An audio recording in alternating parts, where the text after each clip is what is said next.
demons by your word. Okay, कई लोग बुरा मान जाते हैं जब मैं ऐसा बोलता हूँ. अब क्या करूँ, ऐसा ही हूँ मैं. Many people get offended when I say these things. This is how I am. सत्य तो सत्य की तरह ही आएगा भाई. The truth will come like the truth. हाँ, ट्रेडिशन इतना ज्यादा है चर्च के अंदर आज. There is so much tradition in the church. कैसे निकाला उसने दुष्ट आत्मा को? How did he take out demons? By his word. यीशु ने यूहन्ना 20 में, ऐसे पिता ने मुझे भेजा है वैसे ही मैं भी तुम्हें भेजता हूं. तो यानी जैसा उसने दुष्ट आत्मा को निकाला वैसे ही आप और मैं भी दुष्ट आत्मा को निकालेंगे. कैसे? वचन के द्वारा.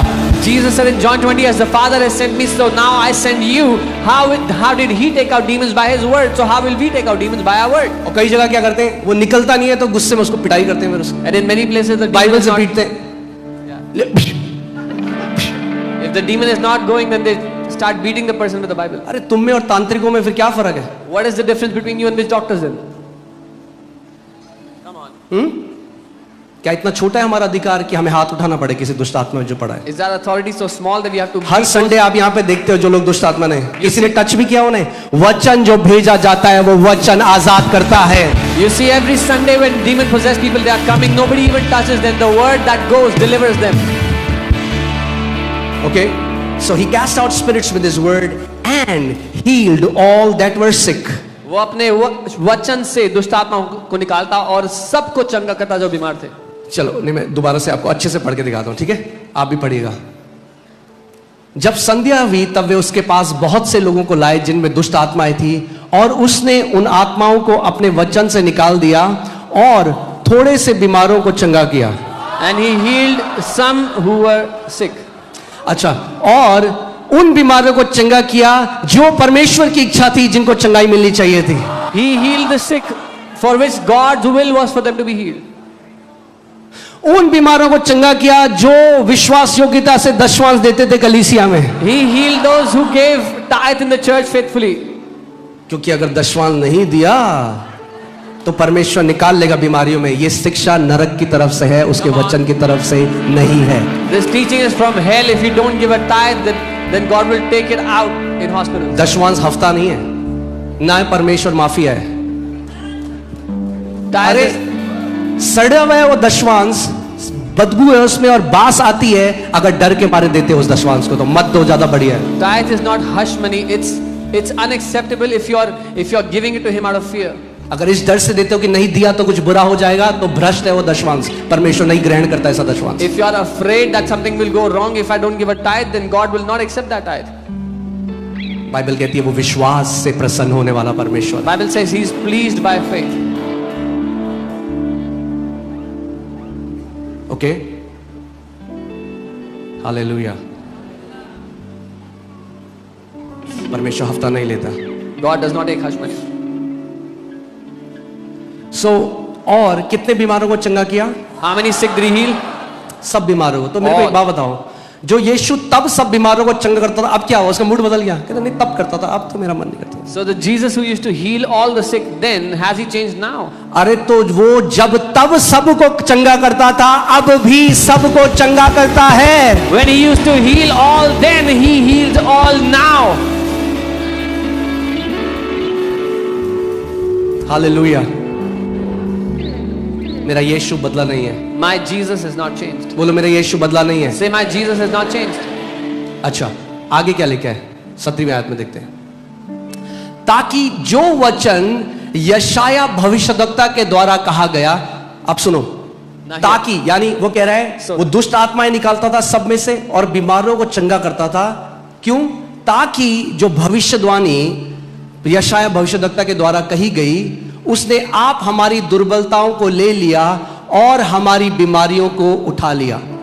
So that it might be fulfilled which was spoken by Isaiah the prophet, saying he himself took our infirmities and bore our sicknesses.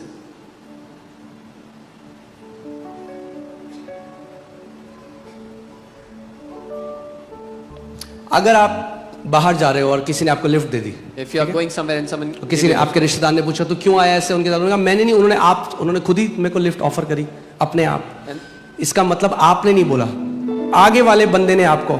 Bible कह रही है उसने अपने आप ही, हमने नहीं बोला उसे, हमने भीख नहीं मांगी, उसने आप ही हमारी दुर्बलताओं को ले लिया और हमारी बीमारियों को उठा लिया। We didn't ask him, but he on his own took away all our infirmities and bore all our sicknesses on himself. Okay, क्यों किया उसने ये? Why did he do it? Bible class चल रही, क्यों किया?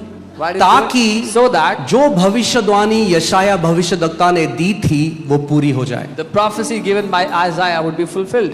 अब क्वेश्चन ये आता है, भाई यशाया भविष्यद्वक्ता ने कौन सी भविष्यवाणी दी थी जिसको यीशु मसीह पूरा कर रहा है? The question is, which prophecy did Isaiah give that Jesus has और fulfilled? ये भविष्यवाणी कब दी गई थी? And when was this given? ये भविष्यवाणी यीशु मसीह के जन्म से 750 साल पहले दी गई थी। It was given 750 years before Jesus was born एक भविष्यद्वक्ता के द्वारा जिसका नाम आइजाया या हिंदी में यशाया है। by a prophet named Isaiah. और वो भविष्यवाणी क्या है? पुट 53:4, ठीक है। और मुझे पता है जब आप बोलोगे ना चंगाई के बारे में हम बताते हैं तो कई लोग आपको मिलेंगे, ध्यान से सुनना कि ताकि आप सीख सको। आप इस घर में आ रहे हो, आप वचन में परिपक्व हो रहे हो। कई लोग आपको मिलेंगे, वो कहेंगे ये जो यशाया का वचन है ये हमारी शारीरिक चंगाई के लिए नहीं, ये हमारी आत्मा की चंगाई के लिए कहा गया है। सुना है किसी ने पहले? You will meet many people who will say this word is not for our physical healing, it's only for our spiritual healing. किसने बोला? जिसने बाइबल नहीं पढ़ी कभी। One who does not read the Bible says this. यीशु मसीह ने फरीसियों को कहा, ना तो तुम परमेश्वर की सामर्थ को जानते हो, ना तुम उसके वचन को जानते हो। Jesus told the Pharisees, neither do you know the power of God nor understand His word. ये बहुत बड़ा सेक्ट है क्रिश्चियनिटी में जो इसका इस्तेमाल करता है और बोलता है कि ये जो आयत है ये शारीरिक बीमारियों के लिए नहीं कहा गया है। There's a huge sect in Christianity that says this ये is not आत्मिक for. चंगाई की बात कर रहा है यीशु मसीह की, तुम्हारे पाप क्षमा हो गए तो तुम्हारी जो बीमारी थी आत्मिक उससे चंगाई दी है। They say this is not for physical healing, this is for spiritual healing. Your sins are forgiven. Okay, क्या लिखा है इसमें? Surely he has borne our griefs and carried our sorrows, yet we esteemed him stricken, smitten by God and afflicted. निश्चय उसने हमारे रोगों को सह लिया और हमारे ही दुखों को उठा लिया, तो भी हमने उसे परमेश्वर का मारा कूटा और दुर्दशा में पड़ा हुआ समझा। This word grief or sorrow here is from the Hebrew word kholi. ये जो ग्रीफ शब्द जैसे है, विराट कोहली है ना, उसमें ख लगा दो, खोली, तो आप रहेगा। ये इब्रानी के खोली शब्द से है। ओके, याद रहेगा क्या है शब्द? खोली। अब नहीं भूलोगे आप कभी इस शब्द को। हाँ, खोली। क्या है ये शब्द? खोली। हाँ, ये जो शब्द खोली है ये पुराने नियम में 22 बार, वैसे तो 24 बार इस्तेमाल हुआ है इन दोनों आयतों को लेकर भी, पर इसके अलावा यशाया के अलावा 22 बार इस्तेमाल हुआ है। लगाइए हमें। और 22 के 22 बार एक फिजिकल सिकनेस को दर्शाता है। This word has been used 22 times other than this verse, and every time it talks about a physical sickness. So photo खींच लो इसकी। Click a picture. और जो आपको बोलते हैं कि ये शारीरिक चंगाई के लिए नहीं है, ये 22 अध्याय उनके मुंह में चिपका देना। And the people that tell you this verse is not for physical healing, you can stick these verses on their face. Okay, hallelujah. एक सेना खड़ी हो रही है An army is rising up. जो रीति रिवाज में नहीं बंधी हुई, That is जो not परंपराओं bound by में नहीं tradition. बंधी हुई, That's not पर bound by उसके ritual. सच्चे लोग जो वचन के प्रेमी हैं वो खड़े हो रहे हैं। But his true people who are lovers of his word are rising up.